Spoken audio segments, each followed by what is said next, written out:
ओम नमः शिवाय।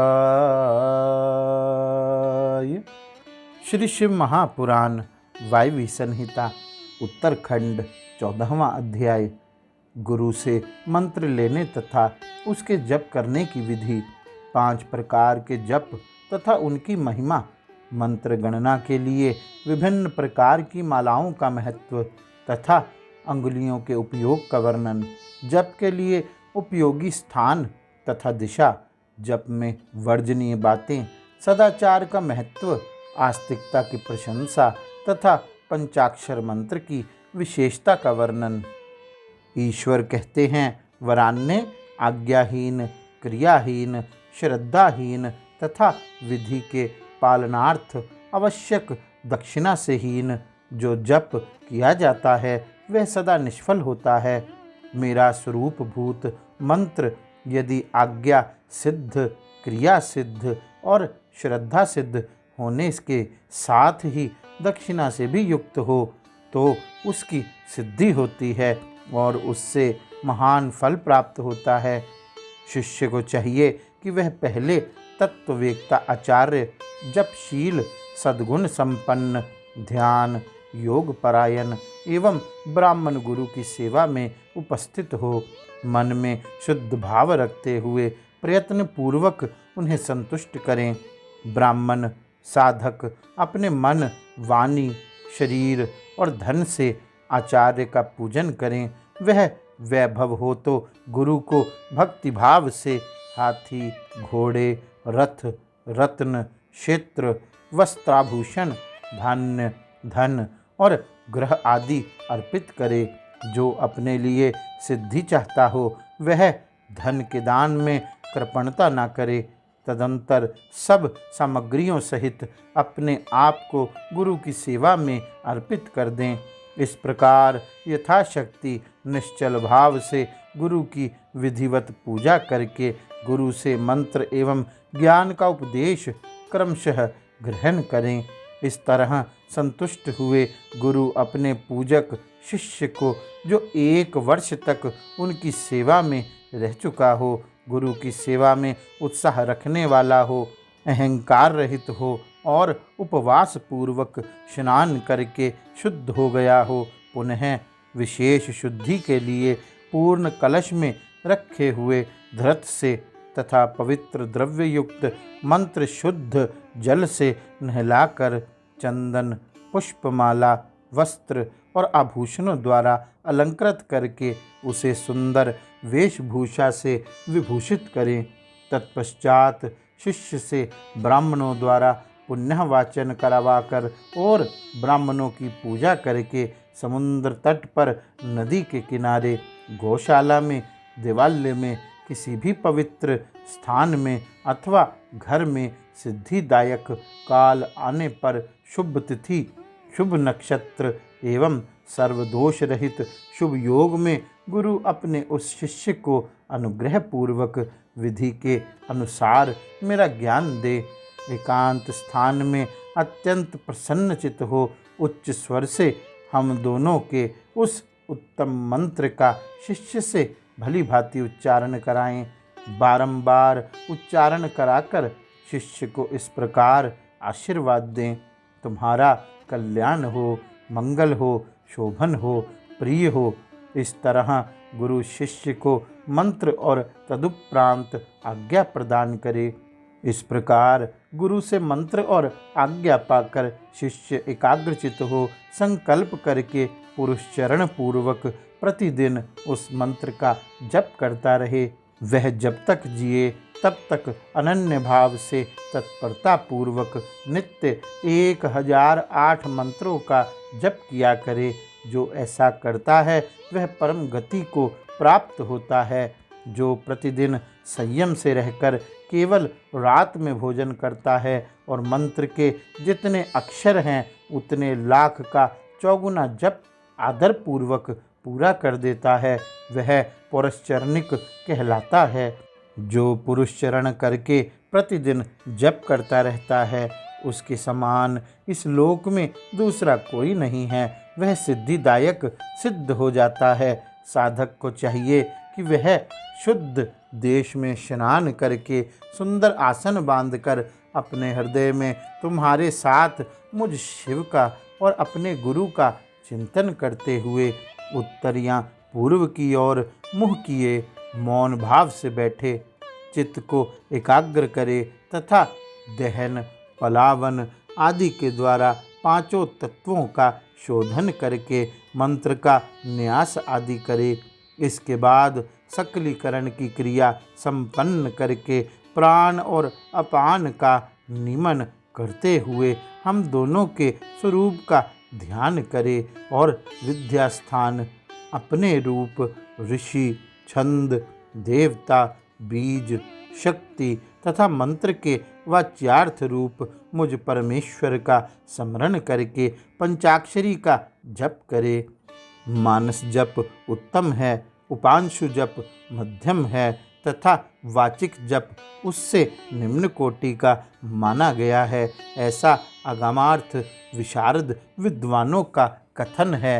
रुद्र से अधिष्ठित मानस जप उत्तम कहा गया है, विष्णु से अधिष्ठित उपांशु जप मध्यम कहा जाता है तथा ब्रह्मा से अधिष्ठित वाचिक जप अधम कहलाता है, ऐसा क्रमशः समझना चाहिए। जो ऊंचे नीचे स्वर से युक्त तथा स्पष्ट और अस्पष्ट पदों एवं अक्षरों के साथ मंत्र का वाणी द्वारा उच्चारण करता है उसका यह जप वाचिक कहलाता है। जिस जप में केवल जिह्वा मात्र हिलती है अथवा बहुत धीमे स्वर से अक्षरों का उच्चारण होता है तथा जो दूसरों के कान में पड़ने पर भी उन्हें कुछ सुनाई नहीं देता, ऐसे जप को उपांशु कहते हैं। जिस जप में अक्षर पंक्ति का एक वर्ण से दूसरे वर्ण का, एक पद से दूसरे पद का तथा शब्द और अर्थ का मन के द्वारा बारंबार चिंतन मात्र होता है, वह मानस जप कहलाता है। वाचिक जप 1 गुना ही फल देता है, उपांशु जप 100 गुना फल देने वाला बताया जाता है। मानस जप का फल सहस्त्र गुना कहा गया है तथा सगर्भ जप उससे 100 गुना अधिक फल देने वाला है। प्राणायाम पूर्वक जो जप होता है उसे सगर्भ जप कहते हैं। अगर्भ जप में भी आदि और अंत में प्राणायाम कर लेना श्रेष्ठ बताया गया है। मंत्रार्थ वेगता बुद्धिमान साधक प्राणायाम करते समय 40 बार मंत्र का स्मरण कर लें। जो ऐसा करने में असमर्थ हो वह अपनी शक्ति के अनुसार जितना हो सके उतने ही मंत्रों का मानसिक जप कर ले। 5, 3 अथवा 1 बार अगर्भ या सगर्भ प्राणायाम करें। इन दोनों में सगर्भ प्राणायाम श्रेष्ठ माना गया है। सगर्भ की अपेक्षा भी ध्यान सहित जप सहस्त्र गुना फल देने वाला कहा जाता है। इन 5 प्रकार के जपों में से कोई एक जप अपनी शक्ति के अनुसार करना चाहिए। अंगुली से जप की गणना करना 1 गुना बताया गया है। रेखा से गणना करना 8 गुना उत्तम समझना चाहिए। पुत्र जीव जिया पोता के बीजों की माला से गणना करने पर जप का 10 गुना अधिक फल होता है। शंख के मनकों से 100 गुना, मूंगों से 1000 गुना, स्फटिक मणि की माला से 10,000 गुना, मोतियों की माला से लाख गुना, पद्माक्ष से 10 लाख गुना और स्वर्ण के बने हुए मनकों से गणना करने पर कोटि गुना अधिक फल बताया गया है। कुश की गांठ से तथा रुद्राक्ष से गणना करने पर अनंत गुने फल की प्राप्ति होती है। 30 रुद्राक्ष के दानों से बनाई गई माला जब क्रम में धन देने वाली होती है। 27 दानों की माला पुष्टिदायिनी और 25 दानों की माला मुक्तिदायिनी होती है। 15 रुद्राक्षों की बनी हुई माला अभिचार क्रम में फलदायक होती है। जब क्रम में अंगूठे को मोक्षदायक समझना चाहिए और तर्जनी को शत्रुनाशक, मध्यमा धन देती है और अनामिका शांति प्रदान करती है। 108 दानों की माला उत्तमोत्तम मानी गई है। 100 दानों की माला उत्तम और 50 दानों की माला मध्यम होती है। 54 दानों की माला मनोहारिणी एवं श्रेष्ठ कही गई है। इस तरह की माला से जप करें, वह जप किसी को दिखाएं नहीं। कनिष्ठ का अंगुली अक्षरणी जप के फल को शरित नष्ट ना करने वाली मानी गई है, इसलिए जप क्रम में शुभ है। दूसरी अंगुलियों के साथ अंगुष्ठ द्वारा जप करना चाहिए, क्योंकि अंगुष्ठ के बिना किया हुआ जप निष्फल होता है।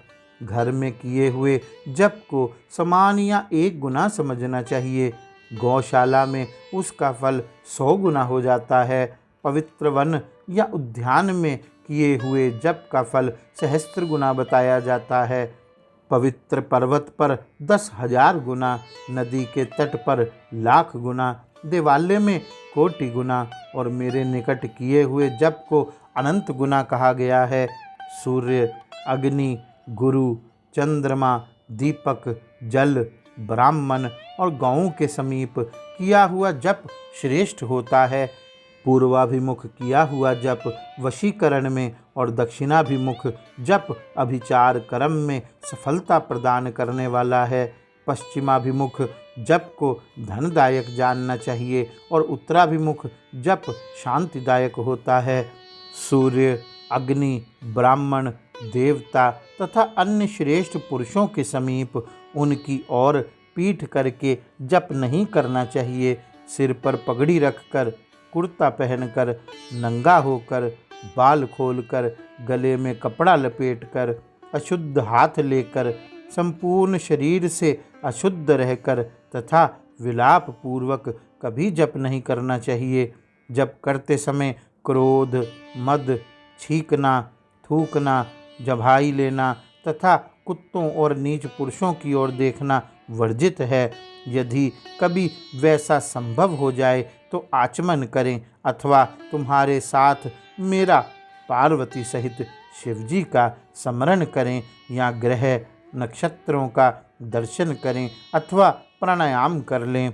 बिना आसन के बैठकर, सोकर, चलते चलते अथवा खड़ा होकर जप ना करें। गली में या सड़क पर अपवित्र स्थान में तथा अंधेरे में भी जप ना करें। दोनों पांव फैलाकर कुकुट आसन से बैठकर, सवारी या खाट पर चढ़कर अथवा चिंता से व्याकुल होकर जप ना करें। यदि शक्ति हो तो इन सब नियमों का पालन करते हुए जप करें और अशक्त पुरुष यथाशक्ति जप करे। इस विषय में बहुत कहने से क्या लाभ, संक्षेप से मेरी यह बात सुनो। सदाचारी मनुष्य शुद्ध भाव से जप और ध्यान करके कल्याण का भागी होता है।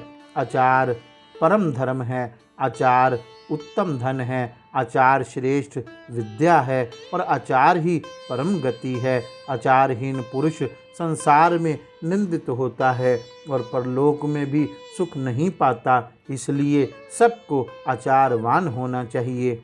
वेदज्ञ विद्वानों ने वेद शास्त्र के कथनानुसार जिस वर्ण के लिए जो कर्म विहित बताया है, उस वर्ण के पुरुष को उसी कर्म का सम्यक आचरण करना चाहिए, वही उसका सदाचार है, दूसरा नहीं। सत्पुरुषों ने उसका आचरण किया है, इसलिए वह सदाचार कहलाता है। उस सदाचार का भी मूल कारण आस्तिकता है।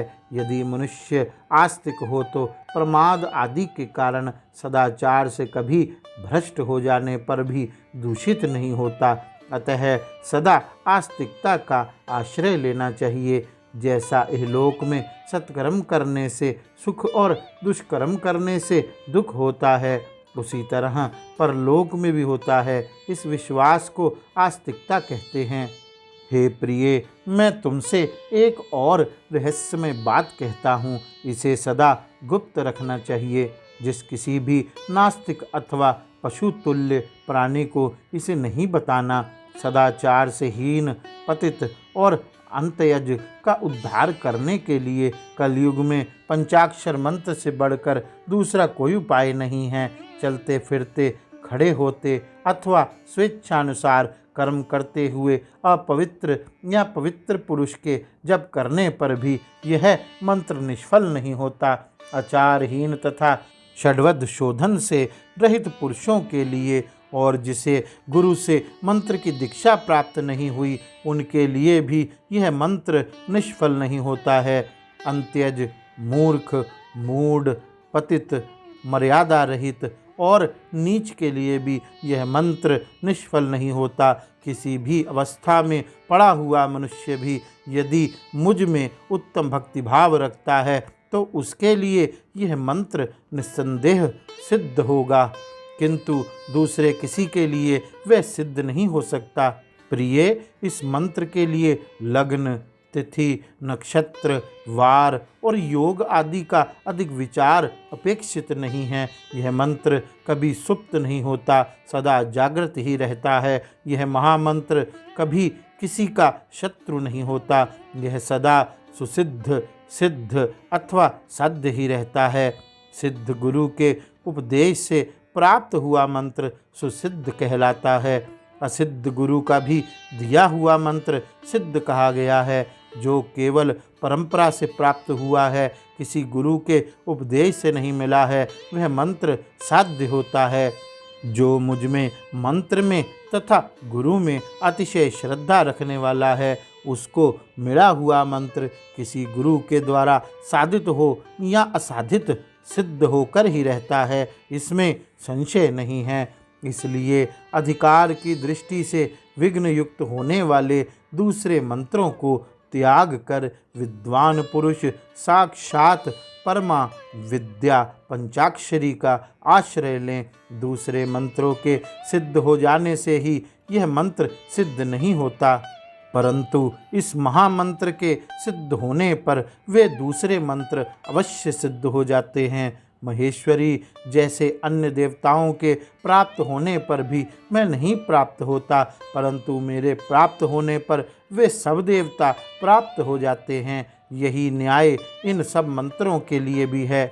सब मंत्रों के जो दोष हैं वे इस मंत्र में संभव नहीं हैं, क्योंकि यह मंत्र जाति आदि की अपेक्षा न रखकर प्रवृत्त होता है। तथापि छोटे छोटे तुच्छ फलों के लिए सहसा इस मंत्र का विनियोग नहीं करना चाहिए, क्योंकि यह मंत्र महान फल देने वाला है। उपमन्यु जी कहते हैं, यदुनंदन, इस प्रकार त्रिशूलधारी महादेव जी ने तीनों लोकों के हित के लिए साक्षात महादेवी पार्वती से इस पंचाक्षर मंत्र की विधि कही थी। जो एकाग्रचित हो भक्तिभाव से इस प्रसंग को सुनता या सुनाता है, वह सब पापों से मुक्त हो परम गति को प्राप्त होता है।